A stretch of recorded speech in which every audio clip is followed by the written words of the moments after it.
leader who had a following of very strong militant supporters, and they carried guns, and they were inside the Golden Temple, headquartered there, and armed with guns, and they were controlling this movement and sitting inside with funds that they were getting from Sikhs across the world, especially from Canada. There was money coming in from Canada. The Canadian Sikhs were sending money. All connected with the Lockerbie bombing as well. It's all connected. It's a long story. Anyway, finally Indira Gandhi, who actually, long story, was instrumental in creating him in the beginning for political reasons, but then he became so powerful that he became the Frankenstein, which Shelley's book talks about. So he became so powerful that Indira Gandhi actually marched the army into the Golden Temple. So he sent the army in, and they went in on a raid that with guns blazing and killed him. And that was how the scourge was stopped. But having destroyed him, it upset every Sikh everywhere, because you marched the army in with shoes on. They walked in with the army walked in with their boots on, and they took the guns in and they shot. So they were very upset. And so there was this phase when Sikhs were extremely riled by what happened. So much so that it became a dangerous situation, that the Sikhs were going to take revenge. And how are they going to take revenge? Nobody could know. And Indira Gandhi was told by her security, special security, when she was Prime Minister, she was told by special security that we should consider getting rid of your bodyguards, because her two personal bodyguards were Sikhs. But she said, no, I mean, they've been my bodyguards for 10 years and I trust them with my life. And there's no way you're going to get rid of them. And they said they should get rid of him, but they didn't. And so she was going for this walk in the morning to getting ready for an interview with Peter Ustinov, who'd come to do an interview with Indira Gandhi in her house, the house you saw, Prime Minister's house. She was in there. They were coming into, and the Sikhs just turned around and shot her point blank. So she was killed by her personal bodyguards. So, no, but 10 years was fine, but it's just that, no, she said that they've been with me for 10 years, I trust them, there's no way. But security said that there was going to be a problem, and there was. So anyway, when they shot her, and that was 1984, and immediately after that, Delhi erupted. You must have heard about the riots of Delhi when that happened, when Indira Gandhi was shot. Every Sikh was butchered, and Hindus went after the Sikhs, which is why, in a sense, this question of trying to identify that you're not Hindu, when actually you're all from the same stock, you've all come from the same thinking philosophy. So there is no question of not being Hindu, because everyone's a Hindu. I mean, my theory on this is every human being is a Hindu. As long as you're on this earth, you're a Hindu, because if you follow the philosophy of Hinduism, you're all Hindus. It's nothing to do with Hinduism as a religion. But the Sikh riots that took place when Sikhs were being murdered across Delhi, and there are lots of Sikhs in Delhi, and there was riots in the city, so much so that over a week of bloodshed, and many thousands died after that shooting. And yeah, so there was a lot of militancy related to this. You asked the question, so that's where it is. Today things have changed a lot.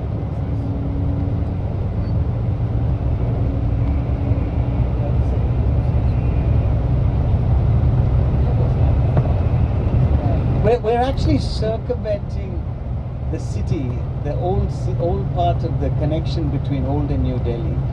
We're going through what's called the periphery, and on your right side here completely is a beautiful garden, on the other side of which was the river, and the river Jamuna, which flowed here, and this big garden here where a lot of our dignitaries who died have been, their cemeteries are here, their mausoleums are here, the cemeteries are here. You know, Hindus, we cremate. So after cremation, what's left is usually only the mausoleum. mausoleum, memorial. There's no, the ashes are not kept. We immerse the ashes in the river, in the holy river. So there's no burial, there's no keeping of anything. So the most important one here is the tomb of, or not the tomb, but the memorial to Mahatma Gandhi. That's here. It's called Raj Ghat. So you have that, and then you have of all the other famous people who died. Lot of buildings here that are part of British built city, because when the British built the city, they came up with the Red Fort, which we will come to eventually, which is Shah Jahan's citadel that was here. We'll come to that in Old Delhi. You'll come there. So there was a lot of areas of land which the British did build housing and things to live in, including moving of the river. They actually built roads that pushed the river, and the Jamuna became, which is a major river here, became a smaller river. And actually the city has not looked after its rivers. So Delhi has suffered the loss of the river, though the present government says they're going to revive the river. So something we hope will happen. Jamuna, important tributary of the most important river of India, which is the Ganga. The Ganga, or what you call the Ganges. The Ganga is the holy river. Holy, it's considered a holy river, but it's because it's the river on which the most important origin of the Hindu faith, which happens in the north, near the Himalayas. That's there in the Ganga. As the Ganga comes to Varanasi, where the holiest city of India is located, and where people go to die, the last resting place of the Hindu before he dies. So that's also here. So the major river of the Ganga has a tributary which is called the Jamuna, which comes. This is where Gandhi's Raj Ghat, which you see here. So you see that little on your right. You see that mound. So you come up to the mound, and if you look over that mound and look in, just look in over the mound, and you'll see a garden. And in that garden there is a large, about 20 feet by 20 feet, black marble stone. And that's it. And on that stone is written the last words of Mahatma Gandhi before he died, when he said, "Oh God," he said that in Hindi, "Hey Ram." So "Hey Ram" is written there. That's it. So there's no, and it's beautiful, it's peaceful. It's a lovely green garden in which this black stone mausoleum is there. And people go there just to look at it and sit there and think about. No, that's where his memorial is. He was shot in the city, not very far from your hotel. And yeah, there's a home there where he was living.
Today in the morning I told you Delhi consists of 7 cities, isn't it? Delhi has been built 7 times. It has been destroyed 7 times. We are now in Old Delhi. This part of Delhi is called Old Delhi. It was built in 17th century, and the emperor who built this city, his name was Shah Jahan. He was the fifth Mughal emperor. For your information, tomorrow you are going to Agra. Agra and Delhi, Old Delhi, both the cities have a lot to do with the Mughals. Mughals, they were not Indians.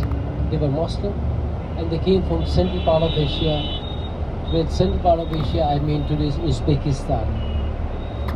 Have you heard about a city called Samarkand? Samarkand on the Silk Route. Close. They came from Uzbekistan. There is a city called Samarkand, and close to Samarkand there is a valley called Fargana. And the first Mughal emperor, his name was Babur, B-A-B-U-R. He was descendant of Genghis Khan and Timur land. So he was mixture of Mongols and Turks. Beginning of 16th century, to be precise, in 1526, these Mughals came to power.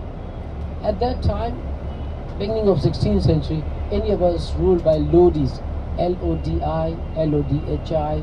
They were also Muslim from Afghanistan. And he came through Khyber Pass from northern part of India. And in North India, there is a small city called Panipat. The Lodis fought against the Mughals, and the first Mughal emperor, he came with a very small army, but he could conquer India. The main reason was he brought cannons with him. Yeah? He brought the cannons with him. Till 16th century, we Indians, we did not have the know-how of the cannons, but he could not enjoy it for a very long time. In 1530, he died. The second Mughal emperor, his name was Humayun. He was not as powerful as his father, so he has to live in exile for about 10 years in Persia. And when the situation was favorable to him, the Shah from Persia, his name was Nadir Shah, he helped him. He came back to India, he conquered India again. But the third Mughal emperor, he was the most powerful, Akbar the Great. He was the one who made Agra his capital. So about 90 years, Agra was the capital of the Mughal Empire, and the fifth Mughal emperor, Shah Jahan, he was also ruling from Agra. But when his beloved wife Mumtaz Mahal, she died, he built in her memory Taj Mahal, and he decided to shift the capital from Agra to Delhi. So tomorrow when you're going to Agra, you're going to visit Red Fort. There is one Red Fort in Delhi as well, which is very much identical, very similar, area-wise, style-wise. Both are made of sandstone, very, very similar. So that used to be the residence of the Mughal emperor. And in the middle of the city, he built a mosque. It is called Jama Masjid, the Friday mosque. So what we are planning to do now is, we are driving to the mosque. It's going to take us few minutes. There we are going to get down, and we will take bicycle rickshaws. 2 person normally would be sitting on a bicycle rickshaw, and then we go to the spice market. This is the largest spice market in Asia. It's going to be very crowded, very colorful, very noisy. You are going to smell India. You can smell India as well, and it's important. So we visit the spice market, see the spices, see the different spices India has to offer, different sort of teas India has to offer. You just hear tea.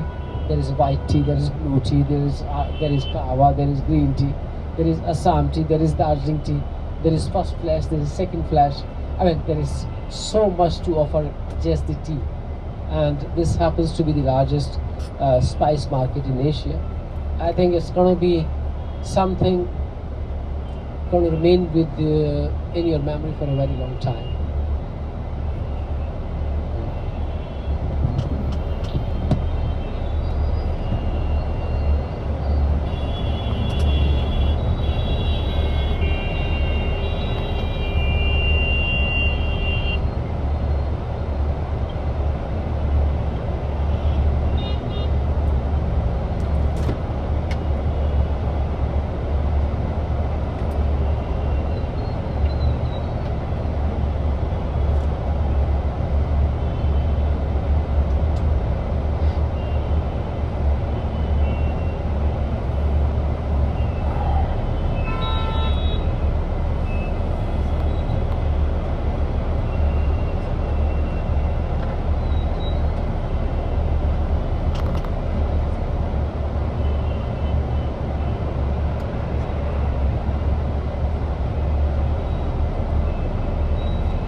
Behind the trees, if you look towards your right, you're going to see a red fort.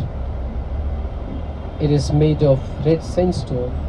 As I told you today in the morning, we have used red sandstone very, very intensively in this part of the world. Tomorrow when you go to Agra, you're going to see red fort there again, or the Fatehpur Sikri maybe. Because of the dry climate that we have got in this part of the world, this stone is the local stone. There is a mountain range called Aravali.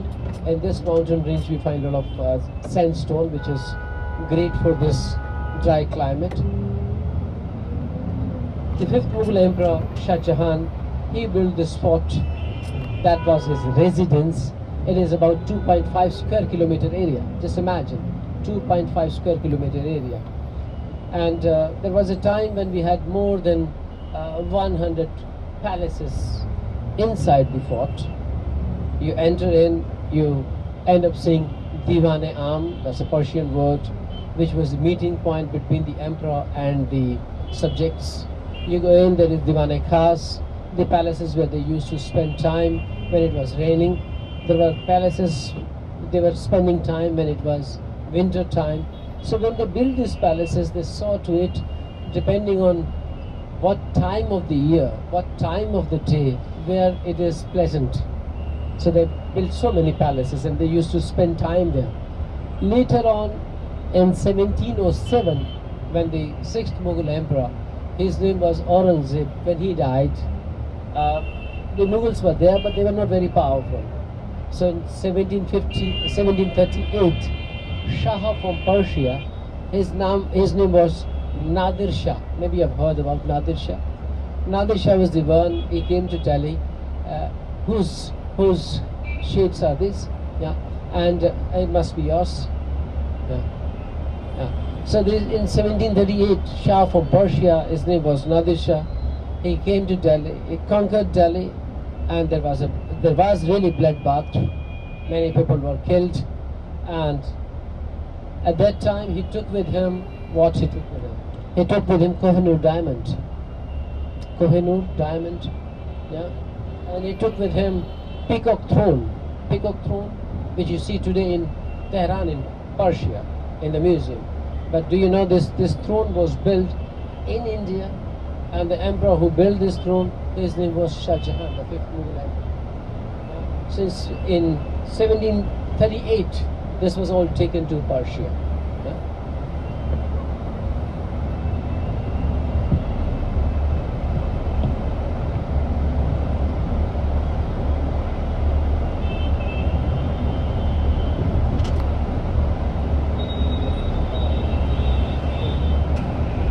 Now can you see these big trucks being unloaded? What are they transporting? They're transporting paper. There is a wholesale market for the paper, and they have to transport this paper with these manual carts. Yeah. You can see manually they are transported. Now remember the road where we saw the embassies? Remember that road?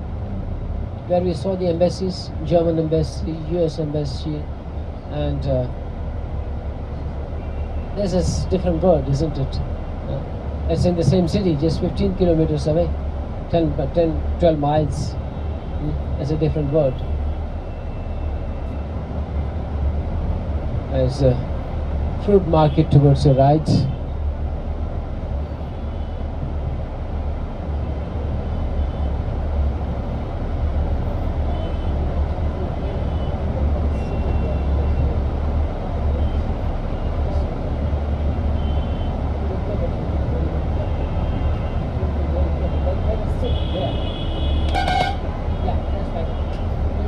Please.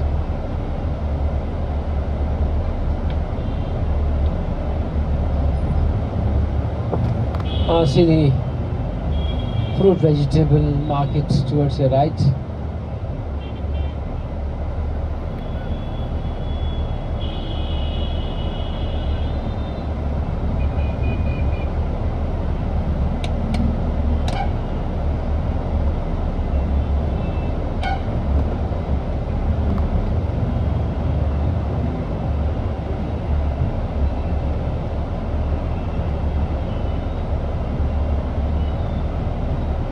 Now we have entered Old Delhi. Today we call this part of Delhi Old Delhi, but originally when the city was built, it was called Shahjahanabad. Shahjahanabad, Bad, B-A-T, Bad, is a Persian word which means city. And the emperor who built this city, his name was Shah Jahan. So the city of Shah Jahan, Shahjahanabad, like Hyderabad, Islamabad, Tughlaqabad, B-A-D, Bad, is a Persian word.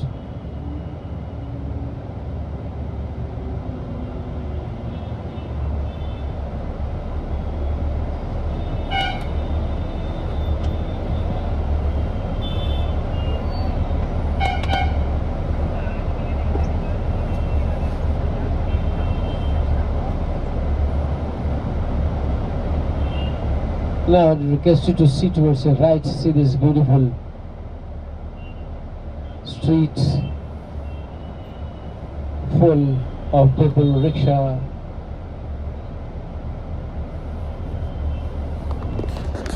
samosas, kachoris, local delicacy.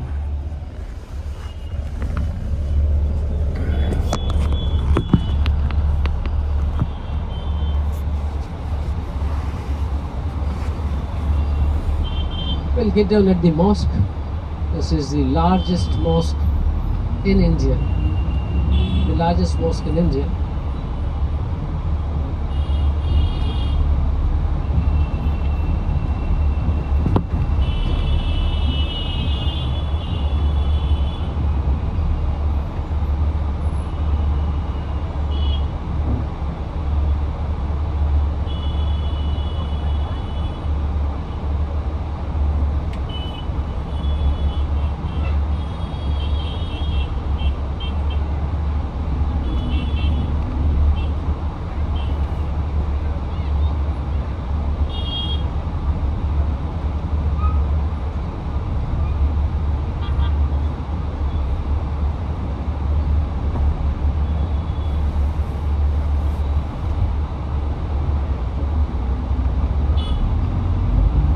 So there's the mosque in front of you. Our bus is going to remain here. We will get down and take the rickshaws from here, go to the spice market. As I said, the mosque is called Jama Masjid, the Friday mosque, built by the Emperor Shah Jahan in 17th century. It has got 3 gates. The gate in the middle was reserved for the emperor who used to live on the Red Fort and come on Friday to do his prayers. I will just quickly get down to order the rickshaws. How many do we need?